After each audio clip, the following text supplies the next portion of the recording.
Continuando con los temas que estábamos viendo, disculpa, tuve que cortar la presentación por un tema pequeño, pero bueno, aferencias, eferencias y funciones. Como lo hemos hablado durante toda la presentación, la especialización del sistema nervioso contempla cómo responder a esos estímulos y cómo dar el resultado que sea las acciones pertinentes, los efectores.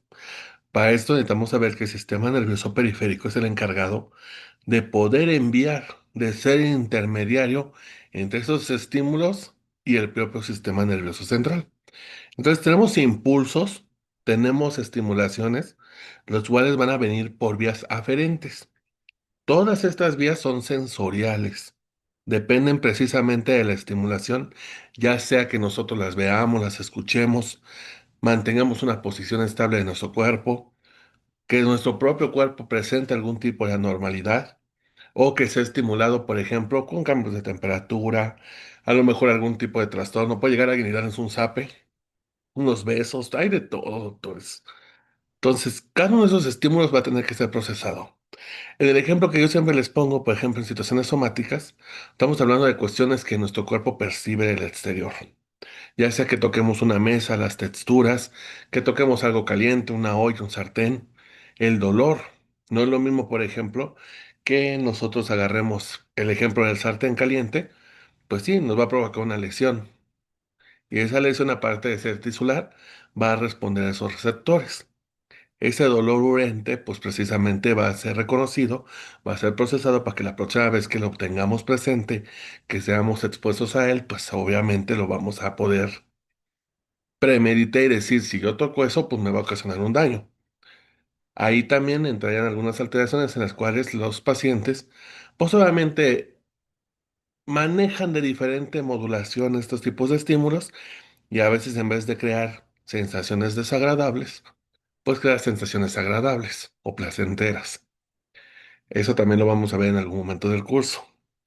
En cuestiones viscerales, todos hemos tenido problemas de colon irritable, nos hemos enojado mucho que hasta el estómago se nos constriñe, se nos constripa el intestino, nos sentimos agobiados porque lo tenemos distendido lleno de gas.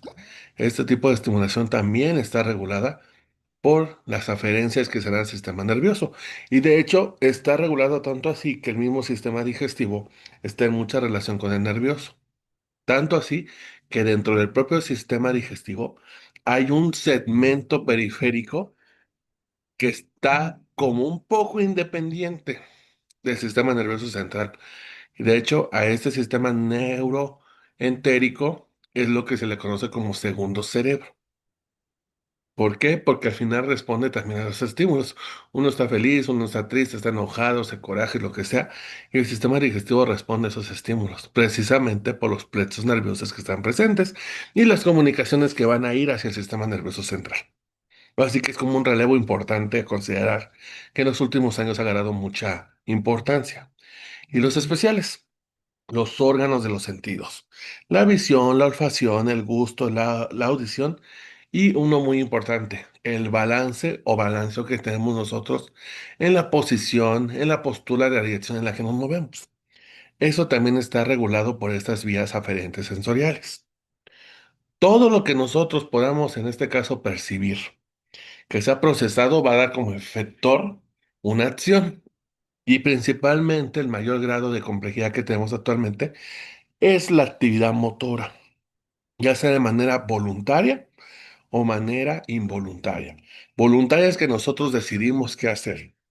El ejemplo que les daba, tocamos algo caliente, nuestro cuerpo aprende ese estímulo, lleva a cabo la transcripción de la información en el receptor, lo transmite por medio de las vías aferentes, hace su relevo a nivel segmentario, a nivel de médula espinal, también se aprende a nivel cerebral, encefálico.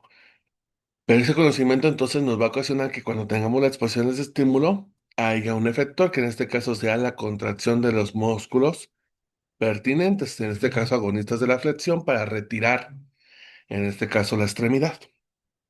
Pues lo mismo pasa aquí. Ese músculo está regido específicamente por vías eferentes somáticas generales y es el que responde a los estímulos, es el músculo esquelético estriado. Este es específico para esa función. Tenemos situaciones en las cuales no somos tan conscientes de cómo va a responder nuestro cuerpo al estímulo. Otro ejemplo, vamos por la calle, escuchamos disparos. Hijos, esto no pasa aquí en México. Y uno voltea con cara de, ah, Dios mío, están disparando. O sea, entre el que ves qué pasa, dónde va la dirección de los estímulos y todo, tu cuerpo se tiene que preparar. Entonces empieza todo un cambio fisiológico regulado por este sistema involuntario que va a ocasionar que tu corazón aumente su frecuencia cardíaca para poder aumentar la cantidad de sangre que llega a tus músculos, porque tus músculos necesitan estar preparados para el estímulo que se les dio y este caso va a ser correr. También en este caso, disminuir hasta cierto punto la exposición de pérdida de líquidos, entonces va a estimular a los músculos piloerectores para que en este caso se contraigan. Tiene muchas implicaciones aquí.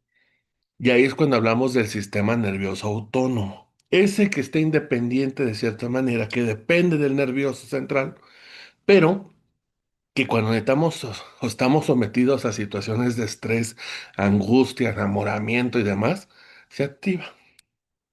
Así que esa es otra porción importante que debemos de estudiar. ¿Todo esto con qué fin? Si no somos muy prácticos, voy a mover tantito la ventanita de aquí. Todas estas fibras tienen una porción que es eferente o sensitiva y otra eferente que es motora.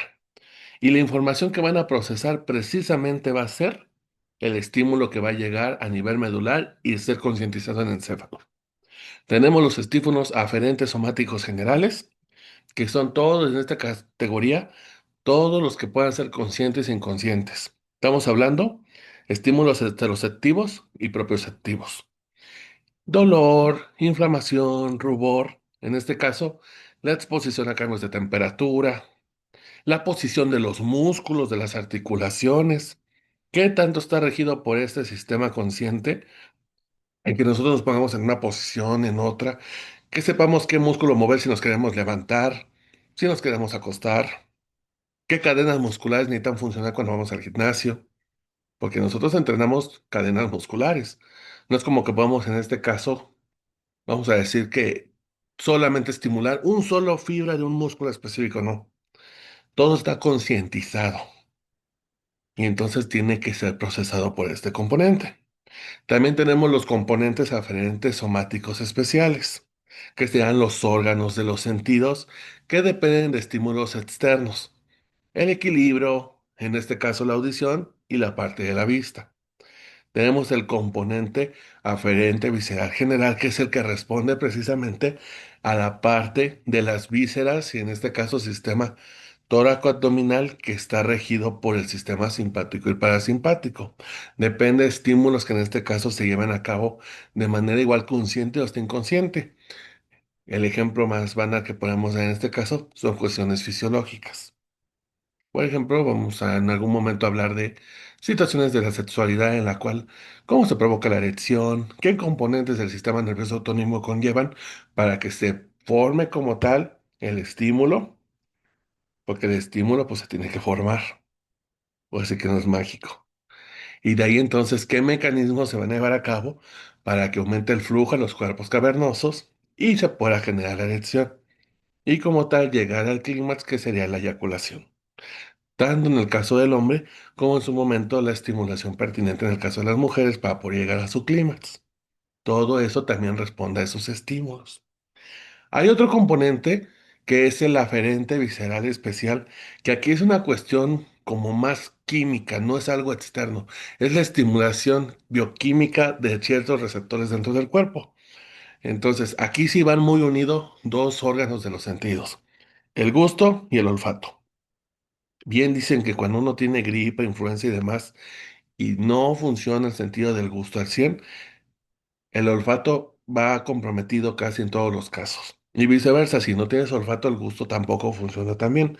Hay una regulación pertinente a nivel central que también conlleva la integración de de estos dos sistemas para, en este caso, poder percibir esos estímulos. Esas son todas las aferencias que podemos tener. En correspondencia, la parte eferente sería eferente somático general, que es lo que está voluntariamente coordinado por nosotros.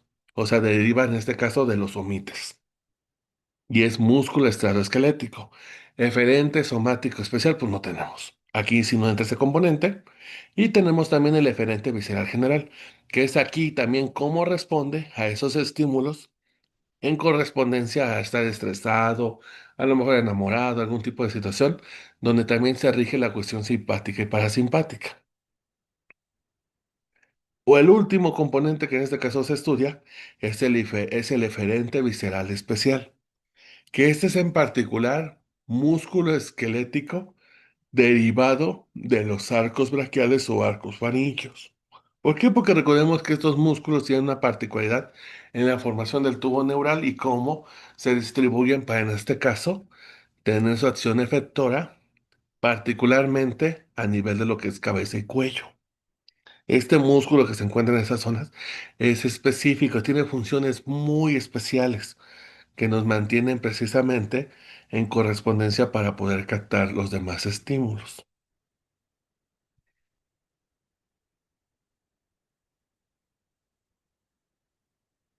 Entonces, entrando a este esquema que tenemos aquí, los estímulos que en este caso sean sensitivos van a venir precisamente, si son esteroceptivos o proprioceptivos, van a venir en este caso en el ramito que tenemos aquí café, se intensifican por el nervio raquídeo, entran al ganglio de la raíz dorsal y entonces ahí es donde está el soma. Su prolongación periférica es la que está captando el estímulo y lo va a llevar a la médula por medio de su prolongación central. Va a hacer su integración a nivel segmentario con otra neurona. Puede ser específicamente en una zona que vamos a ver más adelante en las láminas de Retzel. Y de ahí ahora sí, otra neurona efectora, que en este caso va a ser la verde, va a enviar la respuesta pertinente por medio igual de la salida de las cerdillas anteriores de la médula espinal. Y ahora sí, llevar a cabo el estímulo a la parte periférica. Aquí, por ejemplo, también toca la parte visceral. Los estímulos viscerales también provienen de, en este caso, nervios que van a llegar, en el caso del sistema torácico-abdominal, a la cadena simpática, no hacen relevo en los ganglios paravertebrales, entra directamente el estímulo, pasa por el soma del ganglio de la raíz dorsal para su integración en las astas laterales de la médula espinal. Ahí muy seguramente vamos a ver procesos, por ejemplo, que nada más es regulación de una neurona efectora con una, en este caso, aferente, y eso se llama arco reflejo simple. Pero cuando intervienen una o más neuronas o asciende como tal a nivel cortical, a esto se le conoce como arco reflejo complejo. ¿Por qué? Porque lleva un proceso más estereotipado, mucho más elaborado para en este caso concientizar dicho estímulo y poderle dar resolución a esta estimulación. Dicha estimulación, como es visceral, tendrá que regresar igual, tendrá que entrar por el ramo comunicante blanco hacia la cadena paravertebral, o en este caso, la cadena simpática. Y si en este caso tuviera que regresar hacia la parte exterior periférica, pues en este caso saldría el estímulo por otro ramo, que igual llegue al nervio raquídeo. Y este ramo se le conoce como ramo comunicante gris. Cuando este estímulo, esta neurona, pasa por el ganglio y de ahí pasa a ganglios que se encuentran muy cercanos a los órganos, que no hacen este relevo, sí mantienen su mielina. Mientras cuando salen de estos ganglios muy cercanos a la médula espinal, pero que son paravertebrales, lo pierden. He ahí también la diferencia de la velocidad de los estímulos, que en este caso son captados y en este caso van a tener función efectora. Este video se los voy a pasar para que no tengamos como tanta información aquí. Las diapositivas que vienen más adelante, pues son prácticamente de las estructuras que ustedes deben de más o menos conocer. Aquí, por ejemplo, es de una disección del valle silviano para poder, en este caso, abocarse a un aneurisma que se encuentra en la arteria cerebral anterior. Estos también se los voy a pasar por aparte para que no tengan ningún problema. Se observa un abordaje terional. Las imágenes que vienen aquí, precisamente, pues son con el fin de que ustedes puedan identificar las funciones. y las estructuras. Entonces, voy a regresar aquí.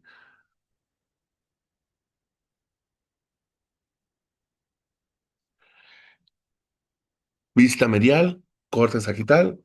De un encéfalo tenemos cerebro, tallo cerebral y cerebelo. Obviamente los lentes anágrafos y demás se los di durante la clase. Entonces sí es importante que los estén usando y los estén practicando. Porque son imágenes que en algún momento las vamos a ver en el examen práctico. Entonces ahorita la identificación principal. En lila o rosa en este caso claro, cuerpo calloso,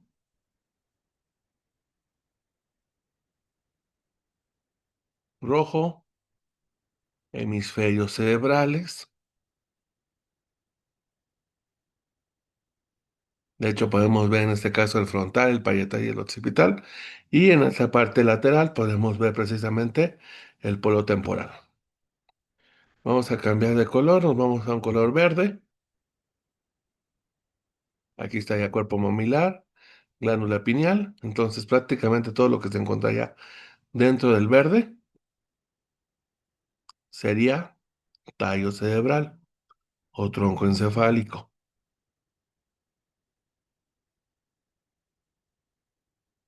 En color cian, cerebelo, el árbol de la vida.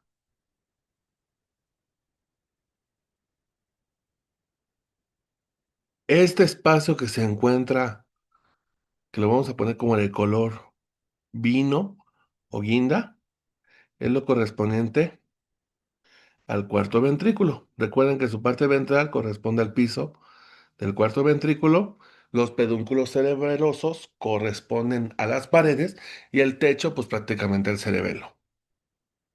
Aquí en esta imagen en específico podemos señalar de amarillo lo que correspondería, si estuviera presente, estaría el septum pelúcido, una capa aquí.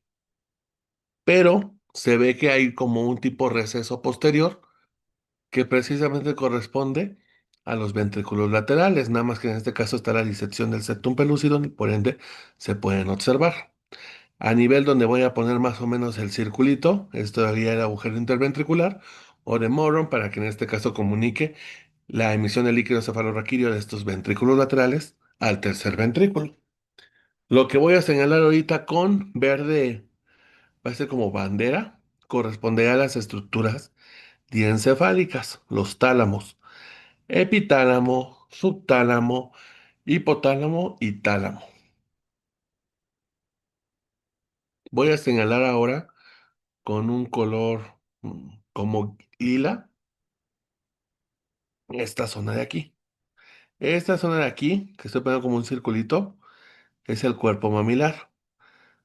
Aquí es donde encontraríamos precisamente a estas estructuras que corresponden al hipotálamo con funciones específicas y que el corte transversal o el eje perpendicular que les comentaba en la clase o en las diapositivas pasadas pasa a este nivel. Ahora sí que voy a hacer como una proyección de la línea. Entonces, si nosotros hacemos el corte a este nivel, pues adivinen qué vamos a ver. Ah, pues entonces vamos a ver el corte de Charcot o el corte coronal. Yo espero que no haya muchas dudas respecto a esta identificación del tallo cerebral. Aquí tenemos lo que es la pancita del gorrión, pancita, puente, lo que está arriba que es la cabeza, mesencéfalo, lo que está abajo, médula oblongada o bulbo raquídeo. Bulbo raquídeo.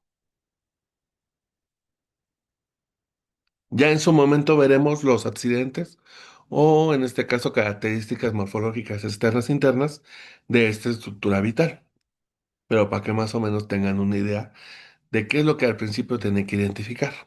Si ustedes identifican cuerpo calloso, ya todo lo demás está per se ahí. No debería de haber ningún problema. Vamos en este caso a borrar. Damos todo esto para que no haya problema. Ahí está.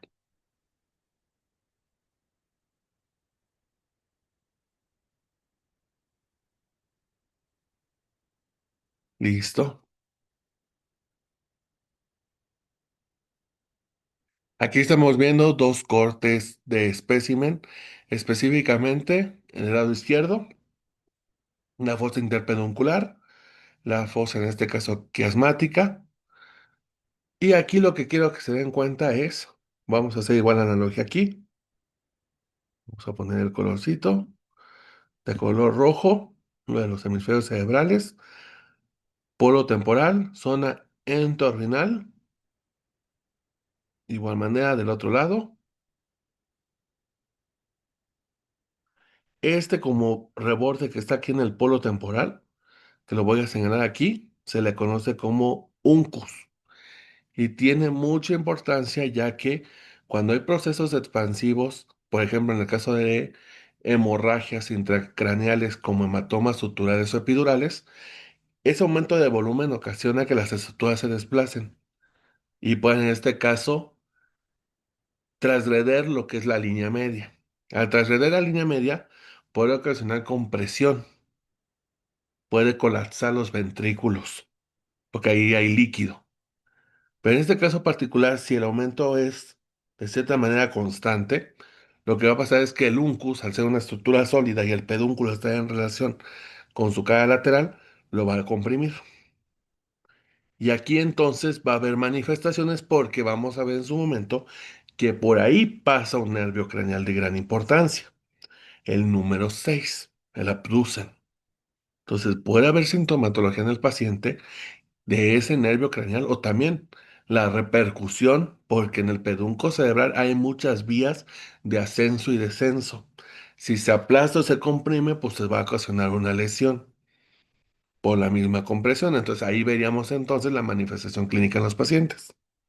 Otra estructura de importancia quiero que se queden ahorita con la imagen del lado izquierdo. Estas secciones así como ojitos que había, que como en una diapositiva anterior se las había mostrado. Este es el nervio óptico y acá están los quiasmas. O el quiasma específicamente. Ahí lo tenemos.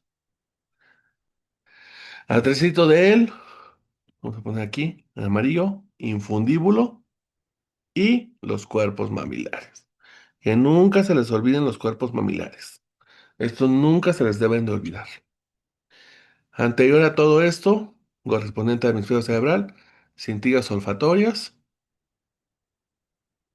Entonces estamos en el lóbulo frontal. Y esta línea oscura que está aquí en medio, que estamos señalando aquí en grande, cisura interhemisférica. Otra relación importante en verde, pedúnculo cerebral del lado derecho, pedúnculo cerebral del lado izquierdo. Por eso les decía de la relación con el uncus, fosa interpeduncular y esta zona grande que se encuentra en la parte baja, puente o protuberancia. De hecho, en su cara dorsolateral, ponemos ahorita donde estoy poniendo los círculos, ver lo que es el origen aparente del quinto nervio craneal, el trigémino. Y si se dan cuenta también en la fosa interpeduncular, en su tercio inferior o medio, en la cara medial, está la emergencia de estos ramos. Esos ramos que estoy señalando ahorita son el nervio oculomotor común. Entonces, aquí tenemos esta relación anatómica importante. Esto sí es básico que lo tengan presente. Ahora sí que se los digo mucho, porque si no, luego a la hora de la identificación se pueden hacer bolas. Entonces, en correspondencia, yo sé que se ve de colores mucho, pero ahora sí que prefiero mejor explicárselos así para que no tengan ningún problema. ¿Hecho? Cualquier duda, situación, lo que sea, coméntenlo. No hay pregunta mala, no hay pregunta que no deba de hacerse. Al contrario, es mejor preguntar a no preguntar. Ahí, por ejemplo, nada más tenemos que ver si no se observa aquí la emergencia del cuarto nervio craneal. Voy a buscar una imagen para que la puedan ver en su momento. Del lado derecho tenemos igual una disección donde ahí sí separaron los hemisferios cerebrales y nada más se ve tallo cerebral, pedúnculos cerebrales, cerebelo y bulbo raquídeo.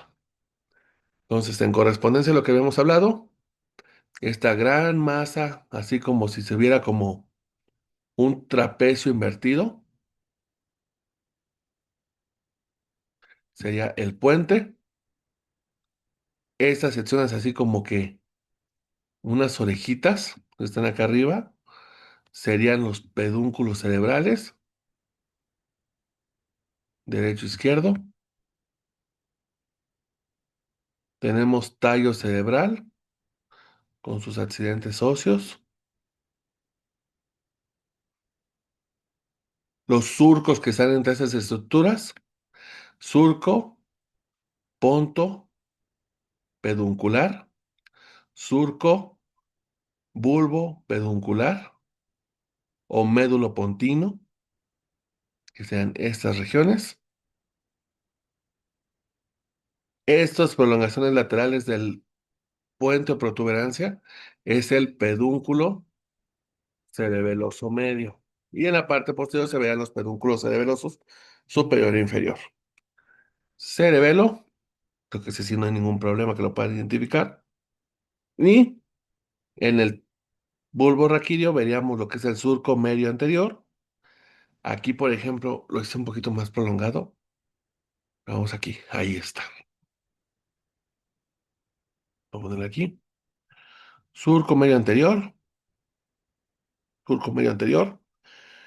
Aquí, por ejemplo, se pierde la continuidad de ese surco medio anterior. ¿Y qué importancia tiene esto? Por el tipo de posición en que se tomó la foto y demás, parecería que está como muy arriba.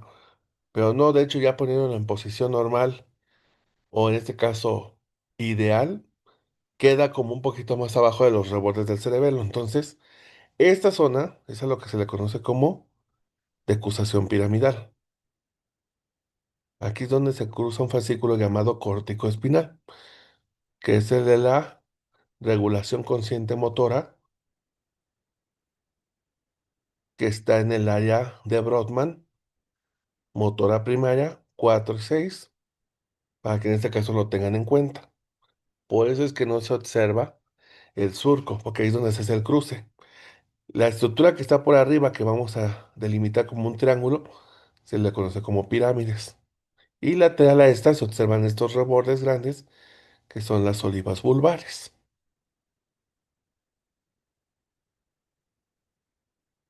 Hay un surco preolivar, un surco retroolivar.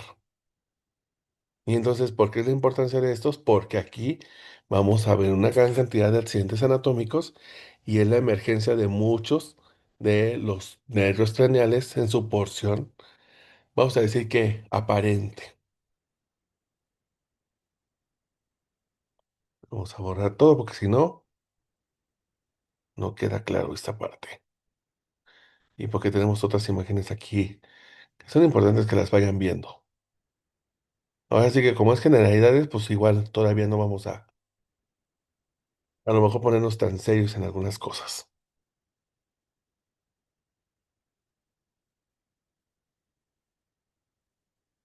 Igual, misma información. De hecho, aquí en esta imagen sí se ve el origen aparente de los nervios craneales. Aquí se ven todas estas cintillas que ven. Son la emergencia. Hay unos que son preolivares, retroolivares, surco, bulbo protuberancial, cara dorso lateral del puente o protuberancia. Y precisamente la relación de algunas cintillas, tanto cerdigas anteriores y posteriores, ya a nivel medular. Aquí, por ejemplo, si se dan cuenta, la continuación del surco medio anterior, de hecho, está completa. Muy seguramente, a lo mejor en estas secciones finales del corte, es donde precisamente está como esa falta de continuidad, que es la decusación piramidal. Ahora, así como vimos cara anterior, tenemos imágenes de cara posterior. Entonces, para que sea más práctico aquí, surco medio posterior. Esta uñita que está aquí es el óvets. Aquí prácticamente arriba, ya cuando veamos el encéfalo, vamos a ver que estos, como protuberancias o pequeñas salientes, se le conocen como colículos superiores e inferiores. Y el complejo como tal, pues forma un cuadrado que se llama lámina cuadrigeminal. Tenemos aquí pedúnculo cerebeloso superior, pedúnculo cerebeloso superior, pedúnculo cerebeloso medio, pedúnculo cerebeloso medio, pedúnculo cerebeloso inferior, pedúnculo cerebeloso inferior.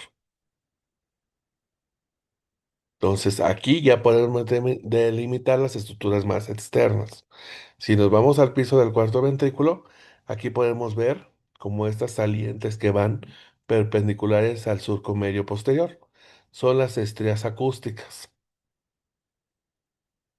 Entonces, esta estructura, si nosotros vamos dándola de pie, pues parece como un rombo. Entonces, a todo este complejo se llama fosa romboidea.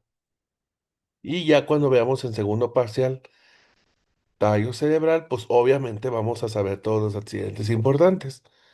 Las eminencias que se encuentran a nivel superior de ese rombo, algunos núcleos que se encuentran internalizados precisamente y proyectados en la parte exterior. Por ejemplo, aquí en una zona que es mucho más negruzca, o en este caso con un contraste diferente al tejido, que es un núcleo de gran importancia para la formación reticular. Y aquí atrásito, de hecho, tenemos otro surco lateral que se llama surco limitante. Entonces, cuando nosotros delimitamos esto, vemos que hay una porción central, aquí en la parte baja se forman unos trígonos, el del hipogloso y el del vago, y en la parte lateral quedan las secciones vestibulares y acústicas. Pues todo tiene un porqué, no se puede perder nada aquí. Ahora sí que todo esto se sabe porque en su momento sí diseccionó, en este caso en gatos, el tejido cerebral y se empezó a estimular. Vamos a poner aquí, igual vamos a borrar todo esto para que así podamos quitarlo y que no haya ningún tema correspondiente a falta de información. Vamos a irnos acá. No, no, no. Ah, miren, esto también es importante. Aquí, por ejemplo, tenemos la cara dorsolateral de los hemisferios cerebrales y aquí sí podemos delimitar bien padre y bien el surco central. Aquí está. Donde voy a señalar en rojo es el surco lateral. Pero si se dan cuenta, el tejido adyacente a este surco lateral o cisura lateral no está presente. Se quitó. Se hizo la disección pertinente tanto de la corteza cerebral como de la sustancia blanca. Y vean, en la profundidad hay también giros y surcos. Pues esta región que vemos en el fondo precisamente es lo correspondiente al valle silviano y en su fondo está el lóbulo de la ínsula. Lo que está señalado precisamente ahí es el lóbulo de la ínsula. Entonces, vean la capacidad que tenemos de poder determinar los seis lóbulos cerebrales presentes: frontal, temporal, parietal, occipital, ínsula y lóbulo límbico. Vamos a borrar esto para que no haya ningún tema.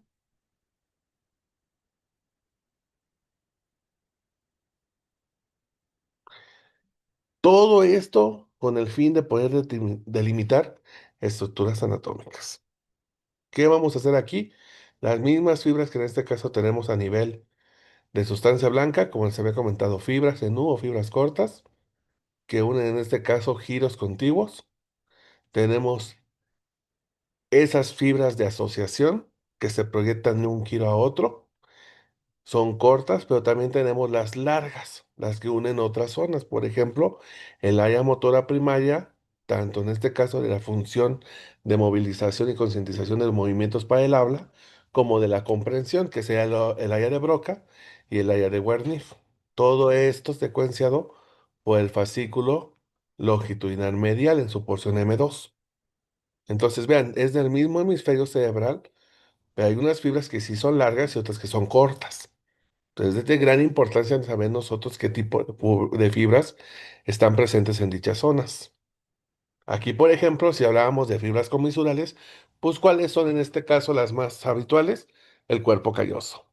La comisura anterior y la comisura posterior también. Pero en su momento, en las imágenes más adelante, pues vamos a poder observar y analizar esas imágenes. Aquí también les voy a señalar, aquí en verde, el lóbulo de la ínsula. Aquí está. Y si se dan cuenta en la parte baja, en rojo tenemos el lóbulo temporal y donde está la H mayúscula y H minúscula, es una estructura que vimos en el corte de Charcot que se vea como sinuoso, que les dije que estaba el asta de Amón y el giro dentado. Esa zona en específico es como el piso y la porción medial del asta temporal del ventrículo lateral. Y está presente con esas siglas o esas letras lo que corresponde al hipocampo, con funciones específicas de memoria a corto plazo. En la parte anterior a este, señalada con una A mayúscula y una M, tenemos un núcleo de gran importancia que es el regulador de ciertos estímulos defensivos del enojo y demás, que se conoce como núcleo amigdalino. Entonces, conforme vayamos estudiando el sistema nervioso en sus dos porciones y específicamente en situaciones encefálicas, las disecciones nos van a ayudar a comprender mejor las relaciones anatómicas, cómo están situados, qué comunicaciones existen y por ende entender toda la regulación de integración y abstracción para poder comprender el conocimiento que se guarda en él. Ahora sí que es un proceso medio complejo, por eso les digo, por eso las neuro se las damos separadas de la anatomía, que si no en un semestre no daría, doctores, no daría. Eso sí se los puedo decir. Lo que hablábamos del corte de Charcot, precisamente, esas siglas de H mayúscula, H minúscula, si yo lo tuviera que traspolar a esta imagen, sería esta sección.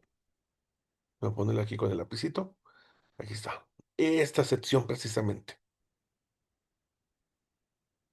De hecho, si se dan cuenta, aquí hay como unos cúmulos o una así como vegetación, y eso se llaman cuerpos coroides. Es donde se genera el líquido cefalorraquídeo. Entonces, si vemos todo el complejo de estructura, ahorita les estoy dando como un 2 o 3% de las estructuras que se puede identificar. Y a futuro ustedes a lo mejor van a identificar un 30 o un 40% de todas las estructuras. Pero eso es suficiente para que puedan discernir, puedan pensar en procesos tanto neuroanatómicos, funcionales, y que lo puedan llevar más adelante cuando lleven su periodo de clínicas a la parte clínica, a la parte práctica. El fin del curso también es que vayan preparándose para poder hacer exploración de nervios craneales, hasta cierta manera parte de la exploración neurológica, que puedan valorar a un paciente de la manera más básica y fundamental en cuestiones neurológicas. Vamos a ver fondo de ojo, vamos a diseccionar ojos en este caso en modelos animales. Hay una práctica específica en tercer parcial para ese momento y que la escuela nos permite hacerla con los medios que ellos nos autoricen. Pero aquí es fundamental que estemos en constante movimiento de información y que cualquier cosa que yo les diga desde ahorita, ustedes la puedan contrastar y hasta cierto punto la puedan poner en tela de juicio, porque yo también me puedo equivocar, yo también la puedo regar. Los videos también están hechos en el sentido de que yo puedo decir una que otra cosa, a lo mejor no voy a entender en otras situaciones. La retroalimentación es fantástica. Yo prefiero mil veces que me diga, ¿sabe qué? Baja el video porque dijo esto o cheque esto para corregirlo, a que se me cree como verdad absoluta y ahí se queden. Siempre se van a ir actualizando y yo espero cada semestre ir actualizando los videos. ¿Por qué? Porque hay nuevas cosas, hay situaciones que a lo mejor se dijeron de una forma y no eran las más propicias entre todo eso. Entonces sí les pido su participación activa porque aquí pues todos, para todos sale el sol y todos estamos aprendiendo, todos estamos en constante movimiento de información, de conocimientos, que es para que nosotros seamos mejores.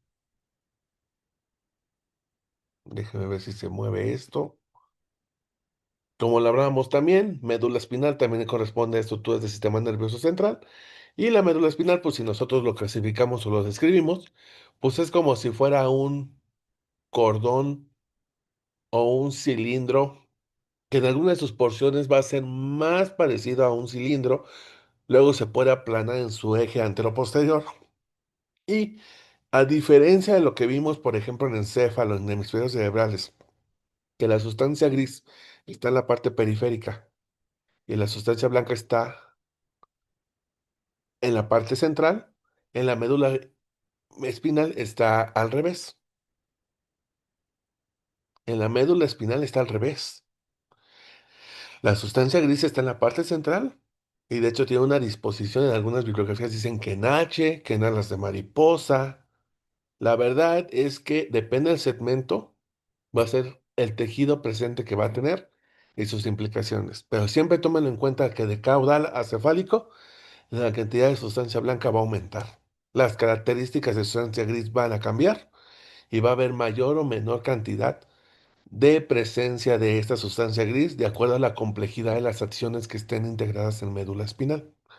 Por ejemplo, hablando específicamente del corte C5, pues imagínense, es parte del plexo braquial.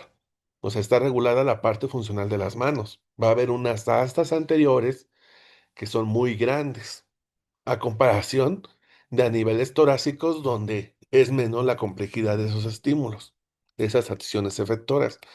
Pero en sistema o en médula a nivel tóraco-abdominal, pues vamos a tener en este caso astas laterales. ¿Por qué?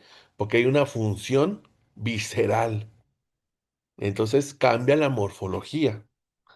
Si nos vamos a niveles de L1, L2, vean la cantidad de estímulos que puede recibir, tanto así que tiene mucha cantidad de sustancia gris tanto en astas posteriores como en astas ventrales. ¿Y por qué? Porque precisamente su función es regular el movimiento de las extremidades inferiores. Entonces, todo este complejo estructural y funcional tiene un porqué. Y si se dan cuenta en ese 3 pues es mínimo, es mucho más pequeño. De hecho, la relación de la médula a nivel lumbar a la cervical, más o menos es de 1 a 10. Precisamente porque imagínense, todas esas vías que están regulando la parte esteroceptiva, proprioceptiva y demás de las extremidades, pues apenas está presente. Son pocos los cordones, son pocas las fibras que en este caso están discurriendo, pero ir ascendiendo hasta llegar al encéfalo, o en este caso hasta la transición o límite intrínseco de la médula espinal, pues ya cuando llegamos hasta allá arriba está lleno, lleno, lleno de sustancia blanca. ¿Por qué? Porque lleva toda la información ascendente y descendente de cuerpo y extremidades. Eso también es una gran importancia. En la parte central, pues su conducto ependimario. Y si te dan cuenta, todas las médulas en la parte anterior, lo voy a señalar ahorita aquí con una línea, tiene su surco medio anterior. Todas tienen su surco medio anterior. Es visible, se puede diseccionar, se puede observar en especímenes que en algún momento lo vamos a hacer. No hay ningún problema. El surco medio posterior, a diferencia, y es una parte morfológica que a mí me gusta distinguir en el laboratorio, no se puede como tal separar. Es un tabique fibroso. Se ve macroscópicamente, pero si uno lo ve microscópicamente, es muy difícil en este caso separarlo. Sí se puede, pero hay que hacer maniobras. Pero imagínense, o sea, estamos hablando que es una estructura de vital importancia porque es un relevo de transición de la información segmentaria hacia el sistema nervioso central, específicamente el encéfalo. Entonces, también sus alteraciones funcionales del desarrollo, en este caso de la presencia de mielina, de la conducción de los estímulos y demás, ocasiona patologías en los pacientes. Voy a borrarlo aquí para que no haya ningún tema. Esperamos que cualquier situación y demás, si tienen dudas, sugerencias y demás, estamos abiertos a la retroalimentación. A mí no me da miedo, al contrario, eso me ayuda también a mejorar. Déjame ver si sale, sí. Como les comentaba, el arco reflejo es como la integración de este parcial también, porque al final debemos de entender que todos los estímulos, en este caso estereoceptivos o proprioceptivos, pues van a ser captados por los receptores, van a enviar su información. Aquí estaría en este caso la estimulación de un tendón, o en este caso de un receptor que está captando dolor porque se acercó una llama, la extremidad. Envía su información por esta vía aferente somática general de tipo esteroceptiva, llega al soma del ganglio de la raíz dorsal, porque recuerden que es una neurona bipolar con una prolongación axónica periférica y una prolongación axónica central. Y ahora sí, hace relevo pertinente en las láminas de Retzel que precisamente regulan y pueden comprender el estímulo que se está dando. Y por ende, entonces, van a estimular a otras neuronas que se encuentran a nivel de las astas ventrales, que en este caso van a ser motoneuronas, para que entonces le digan al músculo, quítalo, contráete, y con ese fin, delimitar el daño y aparte dejar de exponernos al estímulo. Esto es fundamental, es de las cosas más complejas que podemos nosotros comprender el sistema nervioso. Y en su primer parcial debe de quedarles claro esto. Ya conforme pasan las clases vamos a hacer mayor integración de la información. ¿Hecho? Entonces, cualquier cosa, situación, estamos para servirles. Ténganos paciencia. Ténganme paciencia porque luego estoy saturado en el trabajo. Las chambas pues, son dos y luego me sale consulta privada y todo. Entonces, voy a tratar de que este video salga el fin de semana. Si se puede antes del sábado en la noche, mejor. Pero si no, una disculpa primeramente. Y segundo, ya los siguientes videos van a salir el viernes. ¿Por qué? Porque los voy a tratar de hacer de entre jueves y viernes, ya que prácticamente son los días que a lo mejor voy a tener un poquito más alivianados. ¿Hecho, doctores? Un gusto, pórtense bien, estamos abiertos a la retroalimentación. Una que otra vez, pues aquí no puedo hablar a lo mejor mucho chascarrillo y demás, pero lo importante es resumirle lo más rápido la información para que no haya problemas. Cuídense, los quiero mucho. Ahora son parte de la familia Bizarro, así que cualquier duda, sugerencia, trauma, aquí estamos.